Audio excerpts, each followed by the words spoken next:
দুদিনের বৈরাগী পাত্র কইপেন রাইস শুক্র রাষ্ট্রদিন হচ্ছে সাকিবিয়ানদের খাতায় নাম লেখাইছে।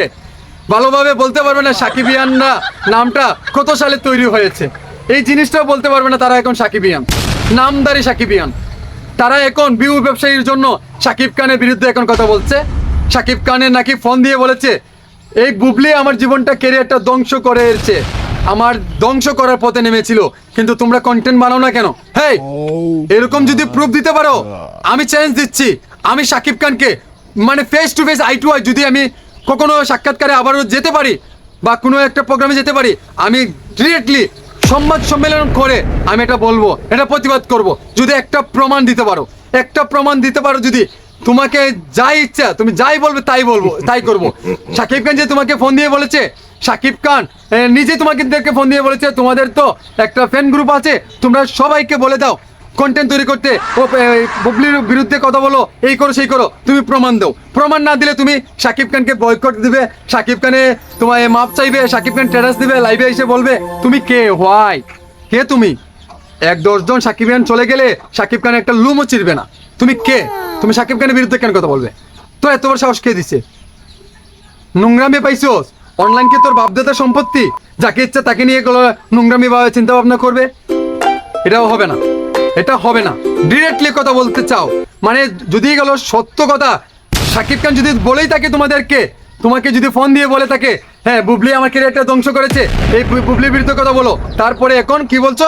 প্রমাণ তো দিতে পারছো না, তাহলে এই ধরনের নির্লজ্জর ভাবে কথাবার্তা বললে কন্টেন্ট তৈরি করে লাভ নাই। সাকিব খানকে দিয়ে এখন হিংসা হচ্ছে, বুবলিকে নিয়ে ভালোভাবে জীবনযাপন মনে হয় করছে, এর জন্য এইরকম করছো। মানে ছবি ভাইরাল হওয়ার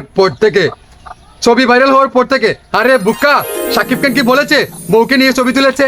মানে ফ্রেন্ডদের সাথেই তো তোলা যায়। তুমি যে একজন মেয়ে, তুমি কি সাকিব খানের সাথে একটা ছবি তুলতে পারো না এইভাবে করে? তুমি যে একটা ভাই, তুমি কি তুলতে পারো নাই? সাকিব খানের সাথে অনেকই স্বপ্ন আছে। মানে তুমি নায়িকা থেকে একদম মানে আপার লেভেলের যারা আছে এবং স্মল লেভেলে যারা আছে, তারাও সাকিব খানের সাথে সংসার করতে চায়। 46 বছর হয়ে গেল বলে কি হলো? অনেকে স্বপ্ন দেখে সাকিব খানকে নিয়ে, মানে ফ্রেন্ডশিপে ফ্রেন্ডদের মাধ্যমে এরকম ছবি উঠে না?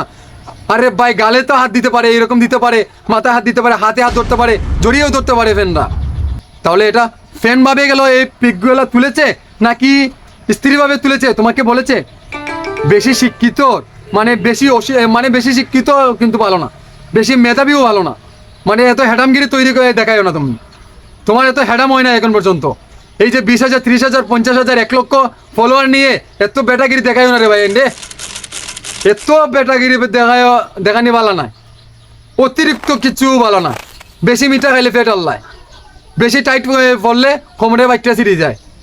মানে অতিরিক্ত কিচ্ছুই ভালো না। অতিরিক্ত খাবার খাইলেও কিন্তু ভালো লাগে না, অসহ্য লাগে। অতিরিক্ত কন্টেন্টগুলো বানাচ্ছ তোমরা, মূর্খর মতো কথাবার্তা বলে। যাদের গুণ নাই তারা হচ্ছে বেগুন। তোমরা শিক্ষিত নামে অশিক্ষিত তোমাদের চেয়ে ভালো। মানে লেখাপড়া করলেই যে শিক্ষিত হয় তাও কিন্তু নয়। সমাজে ভাই ব্রাদার চাচা আঙ্কেল এদের কাছ থেকে পরিবেশের সাথে মানে ভাষা চেঞ্জ করেও একজন শিক্ষিত হতে পারে। একজন মুদি যদি চা বিক্রেতা থেকে আজকে প্রাইম মিনিস্টার হতে পারে তাহলে বুঝো। আরো একজন দেখলাম ইন্ডিয়াতে চা বিক্রি করতে হাইপ লেভেলে এখন চলাফেরা করছে।